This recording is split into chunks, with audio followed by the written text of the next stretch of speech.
बच्चों अगला टॉपिक देखने जा रहे हैं limitations of dimensional analysis. Dimensional analysis की बहुत सारी एप्लीकेशंस, बहुत सारे फायदे देखने के बाद अब हम उसकी लिमिटेशंस जानते हैं। तो पहली लिमिटेशन ये है, we can not derive the value of dimensionless constant. We cannot derive the value of dimensionless constant using dimensional analysis. Using dimensional analysis. इसका क्या मतलब है?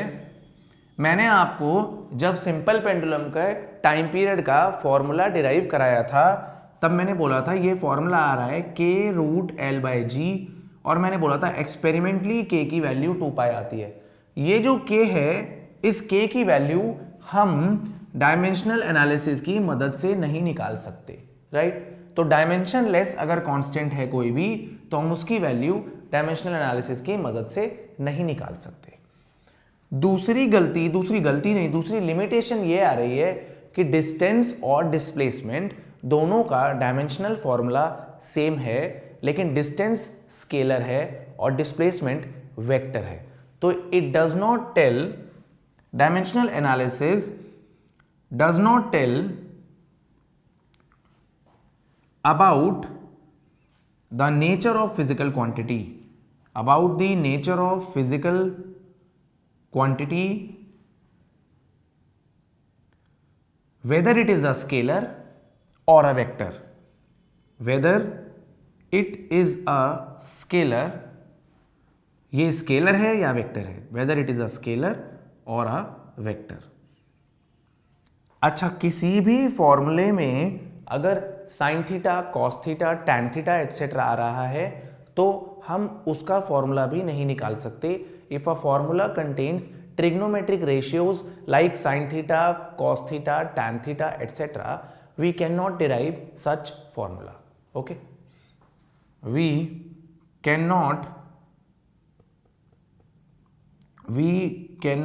derive formulae containing trigonometric ratios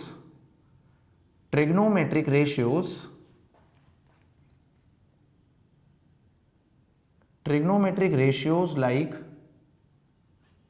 sin theta, cos theta, tan theta, sin theta, cos theta, etc. उसके बाद आपने ये देखा था जो भी हमने फॉर्मूले डिराइव किए थे, MLT डेरिवेशन ऑफ फॉर्मूला जो हमने एप्लीकेशन करी थी, हम m की पावर दोनों तरफ इक्वेट करते हैं, l की पावर इक्वेट करते हैं और t की पावर इक्वेट करते हैं। अगर कोई फिजिकल क्वांटिटी 3 से ज़्यादा चीज़ों पे डिपेंडेंट है तो उसका डायमेंशनल फॉर्मूला नहीं निकल पाएगा, क्योंकि m की पावर, l की पावर और t की पावर इक्वेट करने के बाद आप 3 ही इक्वेशन ऑब्टेन कर पाते हो, तो 3 ही वेरिएबल निकल पाएंगे, राइट? तो if a physical quantity in mechanics मतलब वो ब्रांच ऑफ फिजिक्स जिसमें न्यूटन की लॉज एप्लीकेबल है। If a physical quantity in mechanics depends on more than 3 quantities, we cannot derive its formula। एक और लिमिटेशन है, 5वीं लिमिटेशन मैं यहां लिख दे रहा हूं, कुछ इस तरह का फॉर्मूला जो s is equal to ut plus half at square होता है, जिसमें दो चीजों का एडिशन हो रहा होता है, ऐसे फॉर्मूले भी डिराइव नहीं किए जा सकते डायमेंशनल एनालिसिस की मदद से, right? Such formulas in which two quantities are added, we can not derive that formulas, right? तो we can not derive formula involving addition of two terms, right?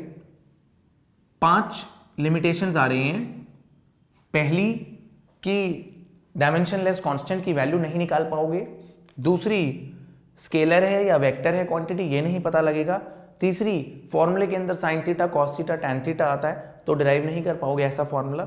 और चौथा, अगर कोई फिजिकल क्वांटिटी 4 फैक्टर्स पे dependent है, जैसे pressure पे, length पे, एरिया पे और से डेंसिटी पे, तो 4 फैक्टर पे डिपेंडेंट है तो उसका भी फॉर्मूला नहीं निकाल पाओगे। और लास्टली, अगर एक फॉर्मूले के अंदर 2 चीज़ों का एडिशन हो रहा है तो ऐसे फॉर्मूले को भी आप डायमेंशनल एनालिसिस की मदद से डिराइव नहीं कर पाओगे। राइट बच्चों, नोट करिए आप इसे।